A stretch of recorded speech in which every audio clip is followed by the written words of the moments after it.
Nah, ini adalah kesalahan uji hipotesis. Jadi kesalahan uji hipotesis itu ada kesalahan jenis 1, ada kesalahan jenis 2. Misalnya ini ya, kesimpulan dan keputusannya itu terima hipotesis, ini tolak hipotesis, kemudian keadaan sebenarnya hipotesis benar atau hipotesis salah. Misalnya kita sudah membuat hipotesis yang benar, kemudian hipotesisnya diterima, maka kita tidak membuat kekeliruan, artinya memang benar seperti itu, artinya tidak ada yang salah. Tapi kemudian ketika kita membuat hipotesis yang salah, tapi kemudian hipotesis itu diterima, maka ini masuknya adalah kesalahan jenis 2. Nah, sebaliknya, kalau hipotesis benar, kemudian tapi hipotesis kita ditolak, maka ini dinamakan kesalahan jenis 1. Nah, biasanya kalau hipotesis salah, kemudian hipotesis ditolak, maka kita tidak membuat suatu kesalahan atau tidak melakukan suatu kekeliruan. Nah, ini adalah kesalahan-kesalahan umum yang terjadi dalam uji hipotesis. Jadi teman-teman membuat kesalahan dalam proses belajar itu wajar gitu ya, tapi jangan sampai kemudian kita sebagai peneliti atau calon ilmuwan gitu ya memanipulasi data. Lagi-lagi itu yang saya sampaikan, sampai teman-teman memanipulasi data hanya untuk mendapatkan hasil yang teman-teman inginkan. Karena penelitian itu ya harus disampaikan hasilnya apa adanya gitu ya. Baik itu mau jenis penelitian kualitatif, mau kuantitatif, nanti tindakan kelas, mau deskriptif, mau apapun itu bentuknya, saya harapkan teman-teman bisa menyampaikan hasil penelitian apa adanya, karena kesalahan dalam proses belajar melakukan penelitian itu wajar gitu ya. Nah, kenapa saya menyampaikan ini? Karena nanti di analisis statistika inferensial gitu ya, kita kan bermain dengan angka-angka. Kadang kita manusia ada keteledoran, kesalahan perhitungan tadi yang sudah disampaikan, kesalahan kita dalam menentukan sampel, dalam mengambil sampel gitu ya. Itu akan sangat-sangat mempengaruhi hasil analisis statistika kita. Tapi ketika kita sudah berusaha melakukan yang terbaik, maka ya sampaikan apa adanya ya.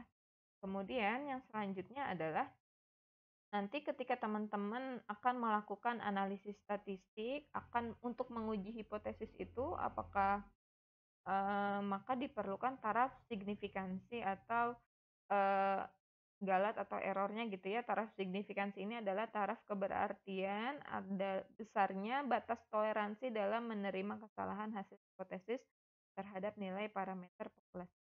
Biasanya dilambangkan dengan alfa gitu ya. Makin tinggi alfa yang digunakan, maka semakin tinggi pula penolakan hipotesis nol atau hipotesis yang diuji. Padahal hipotesis nol ini benar. Ini seperti yang kemarin di ini ya, di perhitungan jumlah sampel, ukuran sampel, kita menentukan taraf signifikansi itu berapa gitu ya, taraf galat atau error atau kesalahannya berapa nih itu ditentukan. Ini taraf signifikansi. Besaran yang sering digunakan untuk menentukan taraf nyata biasanya dinyatakan dalam persen, yaitu 1% atau taraf signifikansi 0,01, 5% atau 0,05, 10% atau 0,1. Sehingga secara umum taraf nyata dituliskan sebagai alfa 0,01, alfa 0,05, atau alfa 0,1. Besarnya nilai alfa bergantung pada keberanian pembuat keputusan yang dalam hal ini berapa besarnya kesalahan yang menyebabkan resiko yang akan ditolerir. Besarnya kesalahan tersebut disebut sebagai daerah kritis pengujian, critical region of a test, ya, atau daerah penolakan, region of rejection gitu ya. Nilai alfa yang dipakai sebagai taraf nyata digunakan untuk menentukan nilai distribusi yang digunakan pada pengujian, misalnya distribusi normal Z, distribusi T, dan distribusi X kuadrat. Nah, itu sudah disediakan dalam bentuk tabel disebut nilai kritis.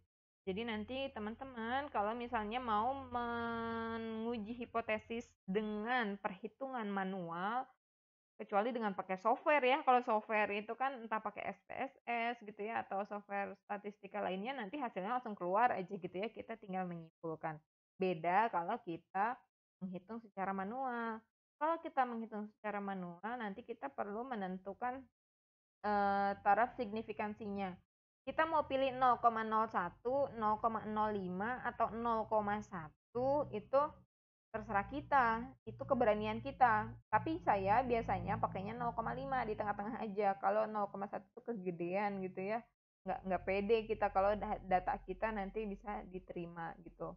Nah, kalau 0,01 itu tipis gitu ya, artinya bisa jadi hipotesisnya tuh ditolak atau kemungkinan ditolak atau diterimanya itu apa ya? Artinya kemungkinan kesalahan kitanya kecil gitu ya. Kalau kita pede kesalahan kita dalam mengambil data atau yang bisa ditolerir itu kecil gitu ya, data kita bagus, terdistribusi normal, kemudian sudah kelihatan polanya, oh ini kayaknya hipotesis saya diterima deh gitu misalnya. Kita boleh menentukan 0,0. Tapi biasanya rata-rata sih pakai 0,05 atau 0,1 juga masih diterima. Jadi itu tergantung keputusan teman-teman sebagai peneliti.